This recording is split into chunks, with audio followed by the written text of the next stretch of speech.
a moment with nature. A brief time with a mind fascinated by the natural world.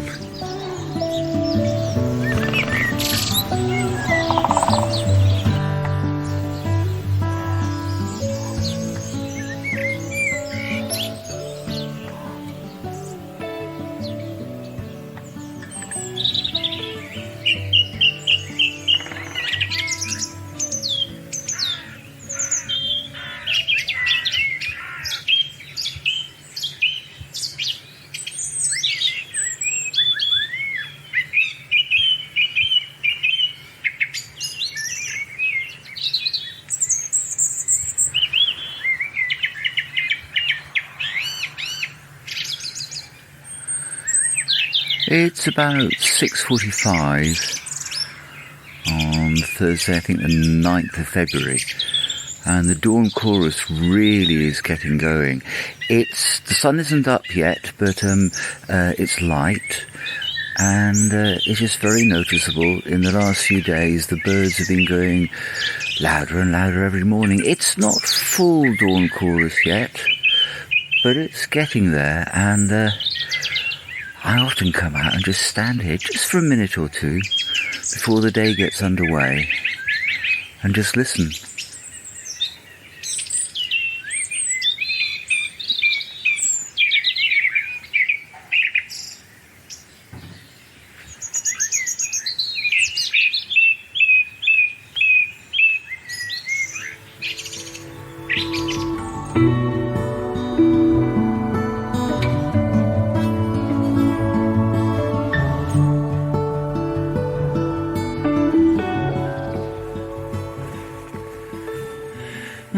This is interesting.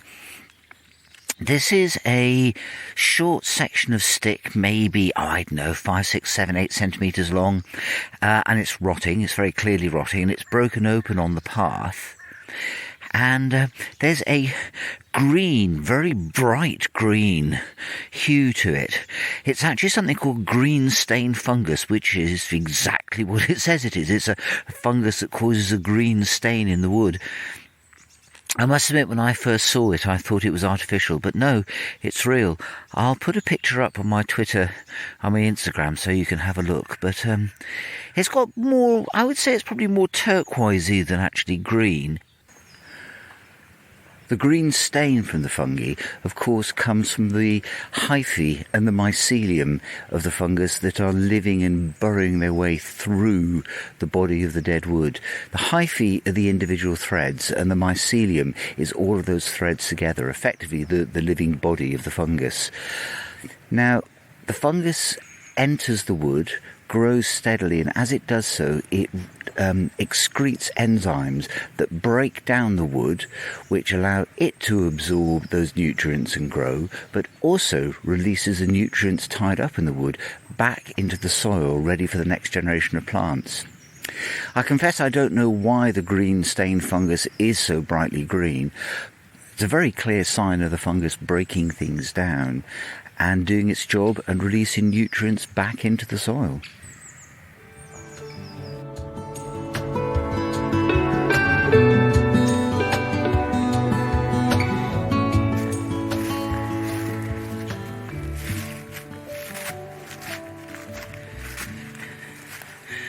Now I'm back by the clutch of wild daffodils that I talked about in my first podcast right at the beginning of January. It's now a month and a couple of days later, and they've definitely moved on. Buds are forming, and while they're still a long way off flowering, you can see the progress these daffodils have made. What were tiny little tips of shoots appearing from the ground are now, anything up to 10 centimetres tall, with buds appearing in the middle.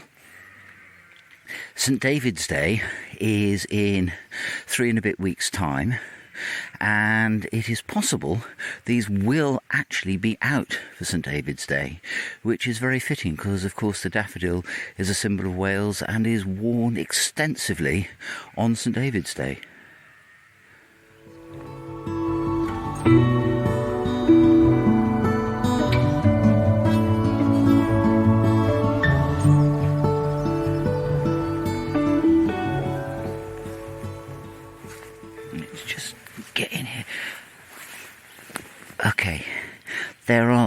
lots of ponds of varying sizes near where I live, and I absolutely love these ponds. And I come and spend a lot of time just staring into the water because the variety of different things you can see there, they are absolute hotbed of plant and animal activity. Now this one at the moment has got the faint layer of ice on it. It's clearly melting. It didn't freeze last night, but the previous few nights have been very cold indeed. So you would think not much is happening. However, nature never stops. It's one of the things I've learned. Oh, there's a little wren over there just bobbing around in the branches of a tree, picking away at things. But what I'm actually looking for is to see if there's anything going on in the water.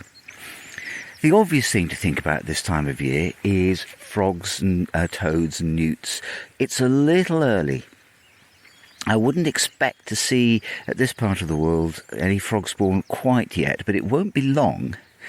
And if you're going near a pond, it's definitely worth going and having a close, careful look in the water. Look in amongst the weed and see if you can see a dollop of frog spawn, or maybe even the neat laid out strings of toad spawn. You won't see newt spawn. I'll talk more about that later in the year. If you do see anything, do let me know. But in the meantime, I'm going to... yes. There are things in here, and they're moving. What I can see is 1, 2, 3, 4, 5. What look like they vary between sort of about 1 centimetre and maybe 1.5 centimetres long, and they're jet black, and they're crawling along the brownish mud on the bottom of the water, or the bottom of the pond rather, and if you can look closely enough, you see they have a sort of arrow-shaped head. They're little flatworms. And they are moving along, grazing on... Oh, there's a little beetle in there as well. Then none of them are moving particularly fast because the water is cold and all of them are dependent on the external conditions to regulate the heat in their bodies, and and cold bodies move slowly. But they're definitely moving. And these little flatworms are very common, and they are one of the... Well, I don't know what eats them. I'm assuming some things eat them. But there are lots of them around, and you just have to stand and watch for a few moments, and you'll see the tiny little black stick-like thing just moving its way along. Now, the other thing that I can see that's very clear, the water is very clear at the moment. The other thing I can see very clearly are lots of leaves. There's a big oak tree by this particular pond, so there are lots of oak leaves lying on the bottom of the pond. And they've had a layer of silt just laid over them over the past couple of months as they've been there. And on a lot of those leaves, there are traces of, well, it could be flatworms, it could be snails. I'm not entirely sure what's been drawing on them, but it looks like there's been little creatures sliding along and leaving wiggly trails all the way over the leaves, a bit like some sort of... Is it a combination between a child's scribble and an abstract artist? I don't know. I don't know any abstract artist that uses squiggles like that. But it's very beautiful, but it's a really clear sign of life. Those squiggly trails through the silt lying on top of the leaves has been formed by things moving around. So even in the middle of winter, there have been things moving and living in the pond.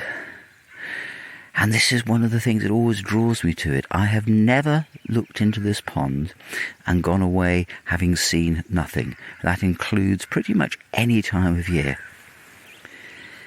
And I'm going to leave it now, but I will be back, particularly in the next couple of weeks, looking for frog spawn and toad spawn. And please, if you see any frog spawn or toad spawn or anything that's worth, anything that's just worth noting, do let me know. I'd love to hear from you.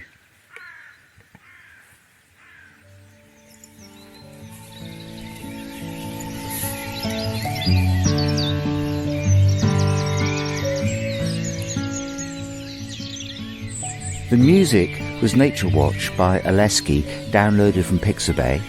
The graphics were done by Dillis, and everything else was done by me, Toby Murcott.